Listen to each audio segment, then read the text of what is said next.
Era uma noite fria em Berlim, em 1961, quando a cidade, já marcada pela devastação da Segunda Guerra Mundial, enfrentou uma nova separação. Durante a madrugada de 13 de agosto, trabalhadores e soldados começaram a erguer barreiras de arame farpado que logo se transformariam em um muro imponente, dividindo Berlim em duas partes, oriental e ocidental. Para muitos, aquela noite seria o início de um pesadelo que duraria quase 3 décadas. Imagine viver em uma cidade onde, de um dia para o outro, você é separado de amigos, familiares e até de sua própria casa. Muitos berlinenses acordaram naquela manhã sem ter ideia de que seria a última vez que viriam o outro lado da cidade por muito tempo. O Muro de Berlim não era apenas uma estrutura física. Ele era um símbolo da divisão ideológica que separava o mundo em dois blocos opostos: o Ocidente capitalista e o Oriente comunista. Berlim Oriental, sob o controle da Alemanha Oriental e por extensão da União Soviética, tornou-se um lugar de vigilância constante. Guardas armados patrulhavam o muro, prontos para atirar em qualquer um que tentasse escapar para o Ocidente. Era uma vida sob constante suspeita, onde até mesmo vizinhos e colegas podiam ser informantes do governo. Do outro lado do muro, Berlim Ocidental florescia como um farol de liberdade e prosperidade, mas também vivia sob a sombra da separação. Famílias foram dilaceradas com pais, filhos e irmãos presos em lados opostos, comunicando-se apenas através de cartas censuradas e visitas ocasionais a pontos de encontro designados, como a famosa Ponte Glienicke, conhecida como a Ponte dos Espiões. Enquanto isso, a vida cotidiana continuava, mas sempre com a presença do muro como um lembrete constante da divisão. Para os jovens que cresceram em Berlim Oriental, o muro era uma realidade tão cotidiana quanto trágica. Sonhavam com a liberdade, ansiavam pelo Ocidente e alguns arriscavam tudo para tentar escapar. Túnel após túnel foi cavado, balões de ar quente foram construídos, e até mesmo carros modificados foram usados em tentativas desesperadas de alcançar a liberdade do outro lado. O Muro de Berlim não era apenas concreto e arame. Era uma ferida aberta no coração da Europa, um símbolo da Guerra Fria que ecoava em todo o mundo. A cidade dividida tornou-se um microcosmo da luta global entre duas ideologias em conflito, cada lado tentando provar sua superioridade, enquanto o povo berlinense pagava o preço mais alto. Os anos 80 chegaram, e com eles, uma nova onda de esperança começou a se espalhar pelo leste europeu. A tensão, no entanto, ainda estava presente em cada esquina de Berlim Oriental. O muro permanecia firme, mas os corações e mentes das pessoas começavam a se rebelar contra a opressão e a falta de liberdade. A vida na Alemanha Oriental era uma luta constante. A economia estagnada significava prateleiras vazias nos supermercados e produtos racionados. As pessoas estavam cansadas de filas intermináveis por bens básicos e de viver sob um regime que não lhes oferecia futuro. A Stasi, a polícia secreta do Estado, vigiava cada movimento, cada conversa, cada suspiro, criando um ambiente de medo e desconfiança. Mesmo assim, a chama da liberdade não podia ser extinta.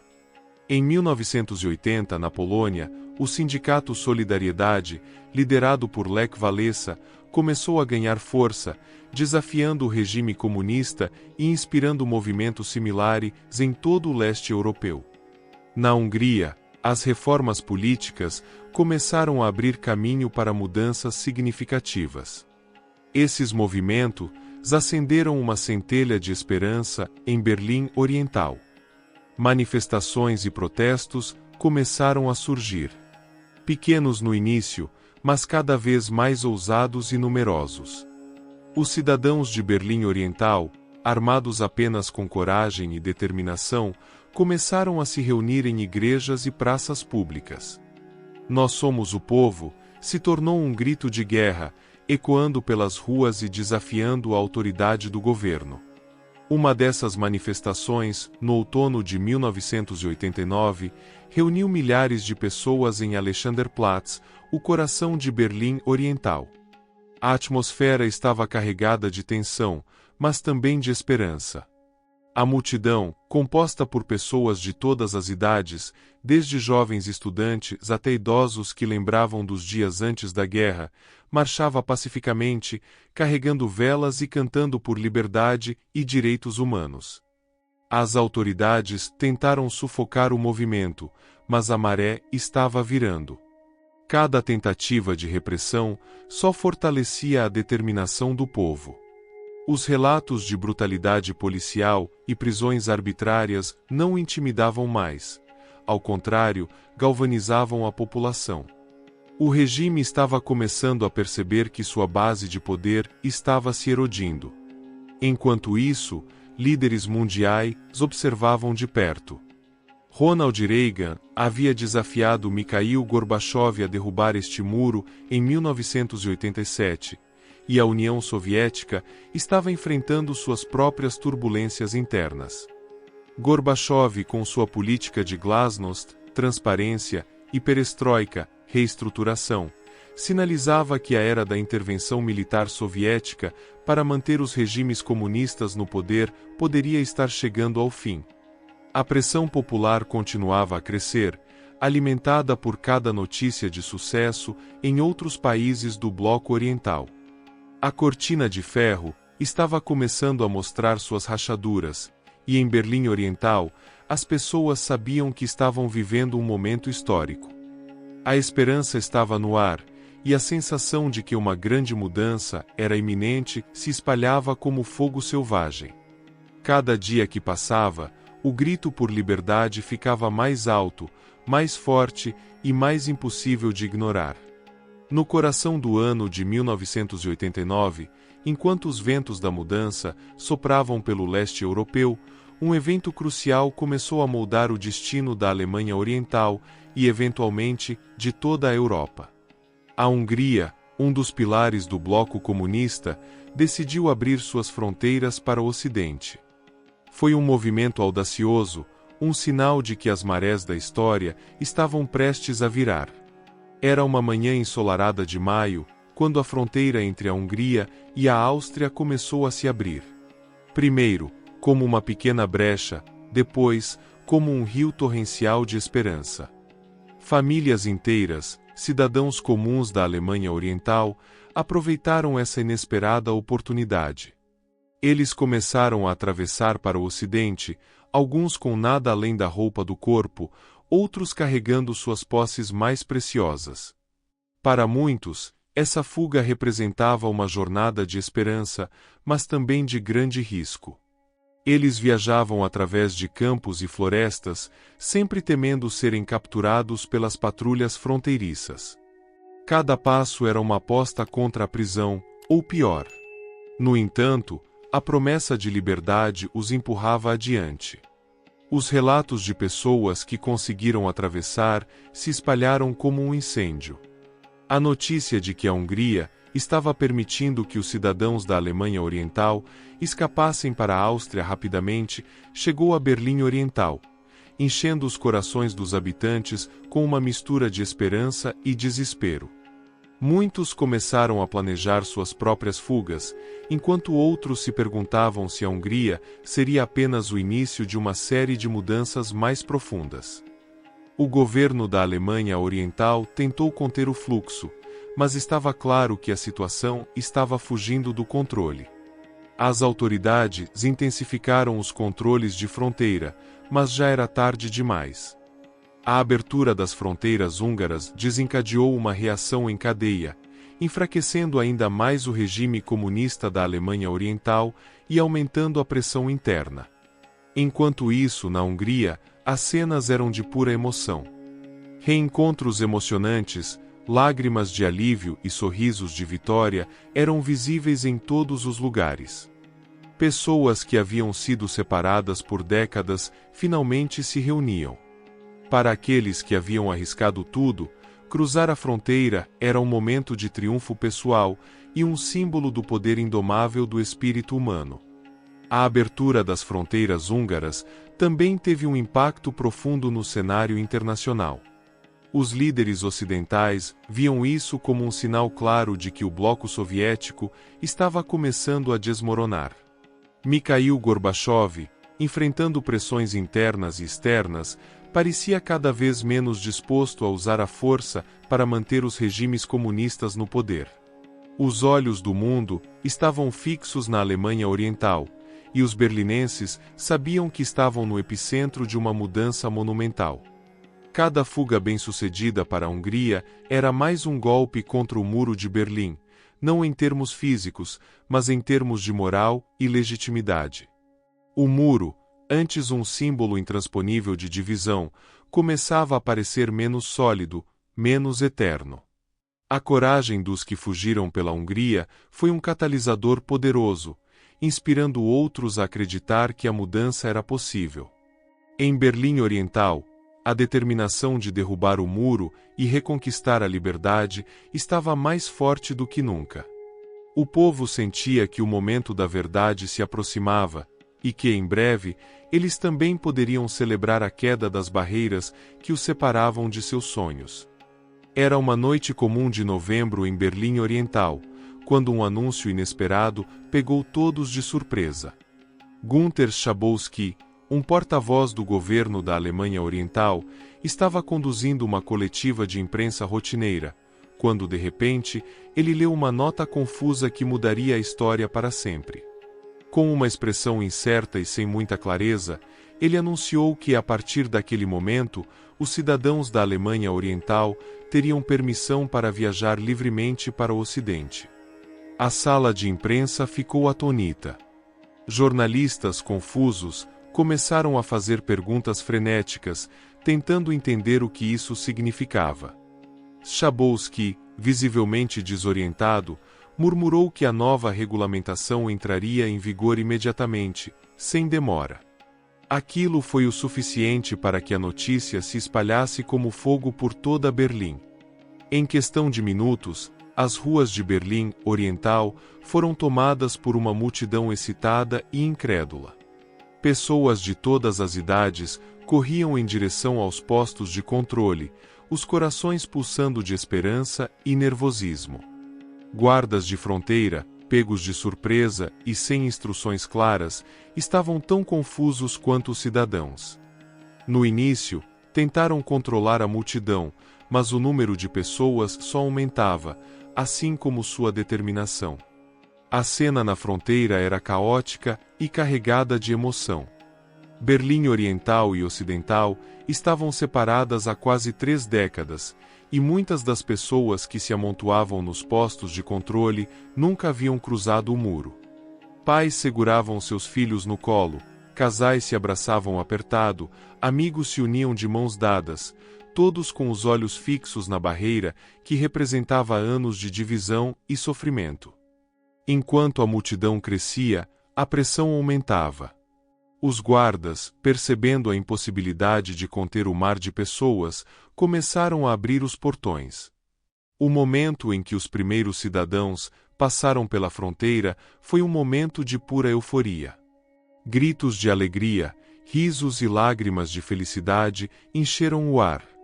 Pessoas se abraçavam, dançavam e celebravam como se fosse o fim de uma longa e sombria era. Do outro lado do muro, os berlinenses ocidentais estavam prontos para receber seus irmãos. Eles trouxeram flores, champanhe e abraços calorosos. Era uma celebração coletiva, uma explosão de alegria que não se via há décadas. Desconhecidos tornaram-se amigos instantâneos, unidos pela liberdade recém-descoberta e pela esperança de um futuro melhor. Durante aquela noite inesquecível, o Muro de Berlim, antes um símbolo intransponível de opressão, começou a ser derrubado não apenas por máquinas, mas pelas próprias mãos das pessoas. Martelos, picaretas e até mesmo as próprias mãos eram usadas para quebrar o concreto, pedaço por pedaço. Cada fragmento que caía representava não apenas a queda de uma barreira física, mas a destruição das paredes invisíveis de medo e desconfiança que haviam separado famílias, amigo-se uma nação inteira. A noite avançava, e com ela, a sensação de que um novo dia estava amanhecendo. O impossível havia se tornado possível, o muro de Berlim estava ruindo, e com ele, as divisões que haviam marcado a Guerra Fria. As pessoas permaneceram nas ruas até o amanhecer, cantando, dançando e compartilhando histórias de resistência e esperança. Aquela noite não era apenas o fim de um muro, era o começo de uma nova era. O povo de Berlim, com suas mãos e corações unidos, mostrava ao mundo que a liberdade e a união sempre encontrariam um caminho, mesmo através dos obstáculos mais intransponíveis. A cidade, antes dividida, começava a se curar e a se preparar para um futuro compartilhado, sem barreiras, sem muros, apenas com a promessa de um amanhã melhor para todos. Aquela noite de novembro de 1989 se tornou uma das mais emblemáticas da história moderna. À medida que a notícia da abertura da fronteira se espalhava, o Muro de Berlim, símbolo da divisão e da opressão, começou a ser derrubado por uma multidão exultante. O som de picaretas e martelo ecoava pela cidade, enquanto o concreto que separava amigos e familiares era reduzido a escombros. As primeiras horas da queda do muro foram caóticas e emocionantes. Pessoas escalavam o muro, ajudando umas às outras a cruzar para o lado ocidental. Lágrimas de alegria e abraços apertados eram compartilhados entre estranhos que, finalmente, se viam livres da barreira que os mantivera separados por décadas. A emoção era palpável, e o ar estava carregado de esperança e liberdade. Os soldados, que antes patrulhavam a fronteira com mãos firmes e olhares duros, estavam agora atonitos. Muitos baixaram suas armas, alguns até mesmo se juntaram às celebrações, incapazes de resistir ao espírito avassalador de união. A barreira física que representava a Guerra Fria estava sendo destruída, não por forças políticas ou militares, mas pela vontade inquebrantável do povo. Berlim se tornou uma festa a céu aberto. As ruas foram inundadas por cidadãos dos dois lados, dançando, cantando e comemorando juntos. A cidade, antes dividida, agora se unia em um só coração pulsante. O portão de Brandemburgo, que havia sido um símbolo de separação, tornou-se o epicentro das celebrações. Milhares se reuniram ali, em uma demonstração de que a liberdade não conhece barreiras. Para muitos, a queda do muro foi mais do que um evento político, foi um reencontro pessoal e íntimo. Famílias que haviam sido separadas por quase 30 anos finalmente puderam se abraçar novamente.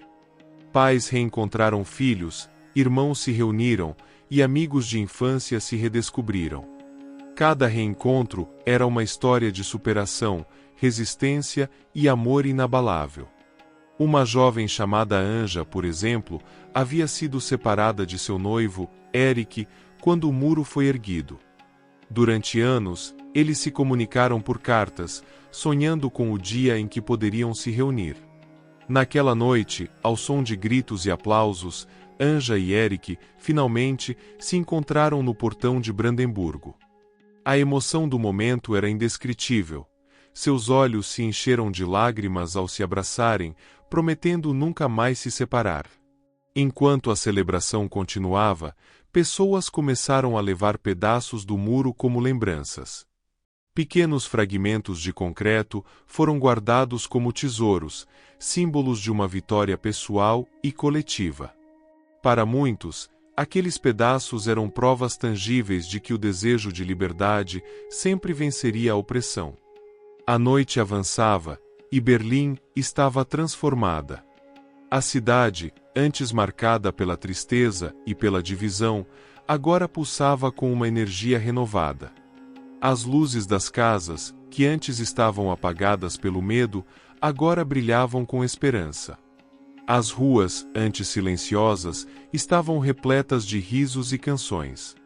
Os líderes mundiais observavam, atonitos, enquanto Berlim mostrava ao mundo o poder do espírito humano. A queda do Muro de Berlim foi um ponto de inflexão não apenas para a Alemanha, mas para toda a Europa e o mundo. Ela sinalizou o início do fim da Guerra Fria e a promessa de um novo capítulo de paz e cooperação internacional. E assim, naquela noite mágica, Berlim se ergueu como um farol de liberdade. A cidade, antes dividida, agora se unia, pronta para enfrentar um futuro brilhante e promissor. O Muro de Berlim, que por tanto tempo havia simbolizado a divisão e a opressão, agora era apenas uma lembrança, uma prova de que, no final, a esperança e a determinação do povo sempre prevalecerão. O dia seguinte ao derrubamento do muro trouxe uma sensação de irrealidade a Berlim. O sol nasceu sobre uma cidade transformada, onde a euforia ainda pairava no ar. As ruas, que haviam sido palco de uma celebração histórica, agora estavam cheias de pessoas que ainda não acreditavam totalmente no que havia acontecido. Muitos se dirigiram aos lugares onde partes do muro ainda estavam de pé, como se quisessem confirmar com seus próprios olhos que a barreira que os dividiu por tanto tempo realmente estava caindo. A reunificação da Alemanha não seria imediata nem fácil, mas o espírito de cooperação e otimismo prevalecia. Políticos e líderes comunitários de ambos os lados começaram a discutir os desafios e as oportunidades que a nova realidade apresentava. Havia uma sensação de urgência em reconstruir não apenas as infraestruturas físicas, mas também as relações sociais e econômicas entre os dois lados.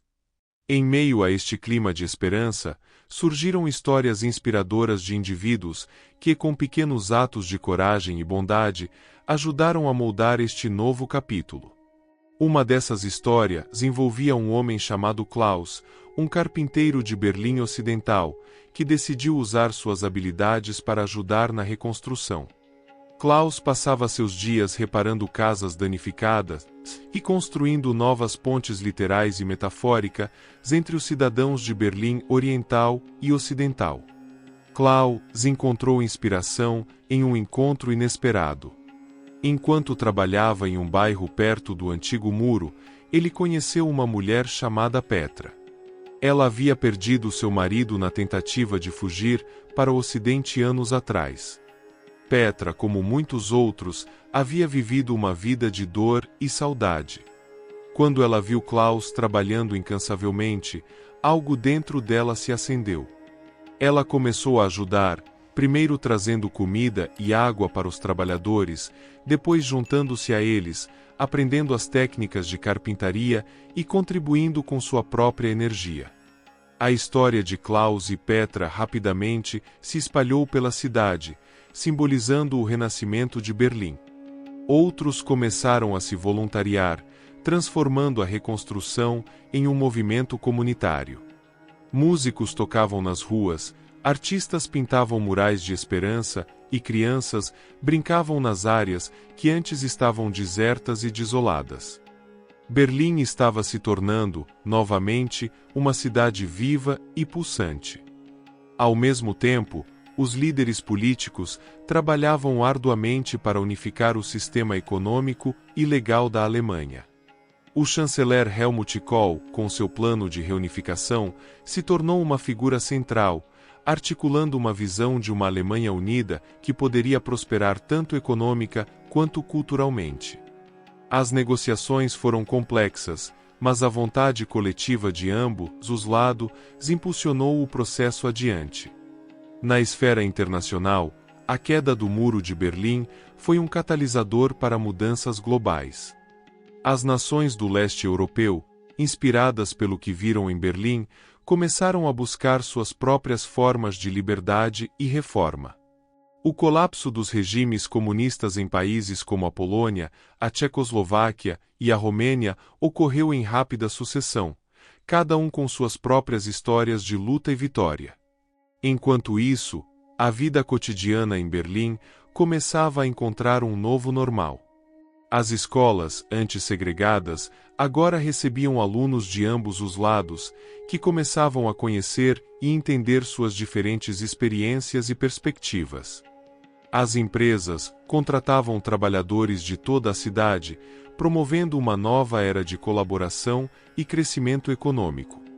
Klaus e Petra, cujas vidas haviam sido moldadas pela divisão e agora pela unificação, continuavam a trabalhar lado a lado.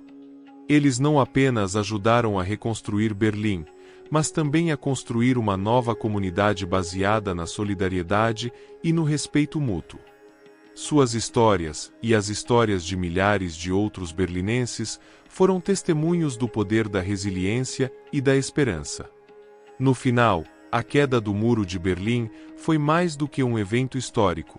Foi um testemunho do espírito humano.